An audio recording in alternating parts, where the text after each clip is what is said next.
بازرگانیکردن بە مرۆڤ تاوانێکی نامۆ نییە. دەکرێت لە قاوەخانەیەکی نزیکت لە ماڵی دراوسێکت یان لەسەر ئینترنێت ڕووبدات. مەزەندە دەکرێت زیاتر لە 221,000 کەس لە عێراق قوربانی بازرگانیکردن بە مرۆڤ بن لە کۆیلایەتی سەردەم ژیان بەسەربەر. ئەی باشە چۆن بزانین بازرگانیکردن بە کەسێکەوە دەکرێت؟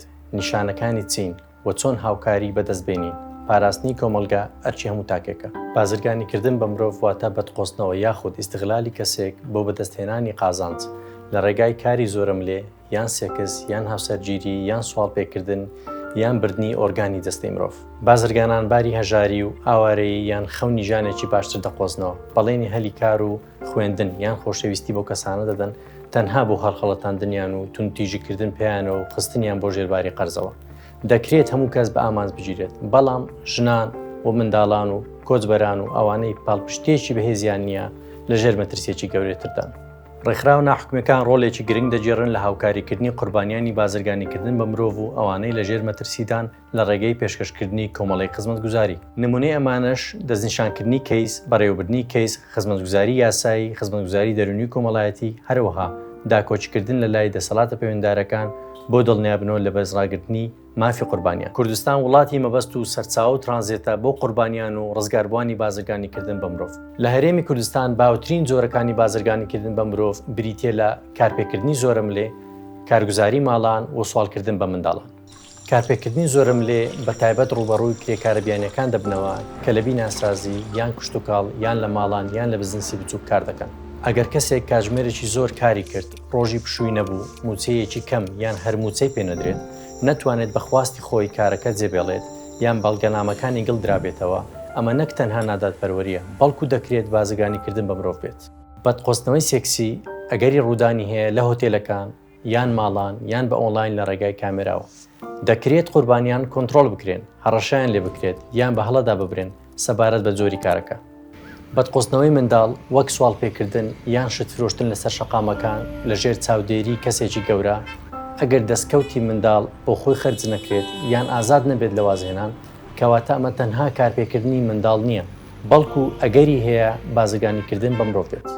هاوسەرگیری منداڵ و هاوسەرگیری زۆرم لێ بە تایبەت سەبارەت بە نەوجەوانان یان بەبێ ڕەزامەندی کەسەکە هەندێک جار سنووری وڵاتانیش دەبەزێنێت. بازرگانی بە ئۆرگانەکانی لەشی مرۆڤ زۆر جار سنوور بەزێنە و بەنهێنیەکی زۆرەوە ئەنجام دەدرێت. هەواڵی لێ نادرێت و نادیارە، بەڵام ڕۆ زیاد بوون. لەگەڵ بەرەو پێشچوونی خێرایی تەکنۆلۆژیا بازرگانانی مرۆڤ بە ئۆنلاین کار دەکەن. زۆر جار تۆڕە کۆمەڵایەتیەکان بەکاردێنن بۆ هەڵخەڵەتاندنی قوربانیان بە بەڵێن و هەلی کاری ساختە. لەگەڵ ئەوەی هەمووان لە ژێر مەترسیدان ببن بە قوربانی بازرگانی، بەڵام هەندێک نیشانە هەن کە دەتوانیت تێبینی بکەیت بۆ ئەوەی بزانیت کەسەکە لە ژێر مەترسیە یان تووشی بەدمامەڵە و بەدقۆستنەوە بۆتەوە. ئەمانە هەندێک نیشانەی ئاگدارکەرەوەن: گڵدانەوەی موچە، پاسپۆرت، کارتی نیشینگا یان ناسنامەی کەسەکە بەبێ ڕەزامەندی، یاخود ترس و دڵەڕاوچێ یان برینداری یا شەکەتی لەسەر کەسەکە بەدی بکرێت، یان بەڵێنی موچەی بەرز کە باوەڕ پێ نەکراو بێت، و هەروەها شوێنی حەوانەوەی قەرباڵغ یان داخراو، یان منداڵ لەسەر شەقامەکان لە کاتێکدا دەوامی خوێندنگاکان کراوەیە، یان شەوان زۆر جار لە دۆخی ترسناک وەک شەقامە قەرباڵغەکان و هەندێک جار کە دەبیرێت پارە بە گەورە ساڵێک دەدەن. متمانە بە هەستەکان بکە، ئەگەر گومانی شتێکی هەڵەت کرد، ئەگەری زۆرە گومانەکەت ڕاست بێت. ئەگەر کەسێک لە ژێر مەترسی دەمودەست بوو، پەیوەندی بە پۆلیسەوە بکە، سەرنجەکانت بگەێنە بە نزیکترین بەڕێوەبەرایەتی بەرەنگاربوونەوەی تاوانە ڕێکخراوەکان ئەگەر بەردەست بوو، یان بە دوای ڕێکخراو ناحکومیەکان بگەڕێ کە دەتوانن ڕەوانەی لایەنێکی پێشکەشکردنی خزمەتگوزاری تایبەتمەندت بکەن. بازرگانیکردن بە مرۆڤ لەسەر بێدەنجی گەشە دەکات. باز لەم تاوانە بکە و ببە بەو چاو گوێیانەی بازرگانان لی دەترسن. هەموو ئامۆژگاریەک و هەموو کردەوەیەکی جوان کەسێک لە ئازادی نزیکتر دەکاتەوە. دەتوانین پێکەوە بازرگانیکردن بە مرۆڤ بنبڕ بکەین. سید خزمەتگوزاری گشتگیر پێشکەش دەکات بۆ پشتگیری ڕزگاربوانی بازرگانیکردن بە مرۆڤ لەوانە بەڕێوەبردنی کەیس، هاوکاری نەختینەی تایبەتمەند، دەروندروستی، پاڵپشتی دەرونی کۆمەڵایەتی، خزمەتگوزاری یاسایی، خانەی داڵدەدانی تایبەتمەند، خزمەتگوزاری تێکەڵبوونەوە بە کۆمەلگا، خزمەتگوزاری گەڕانەوەی بە وڵاتی ڕەچەڵک.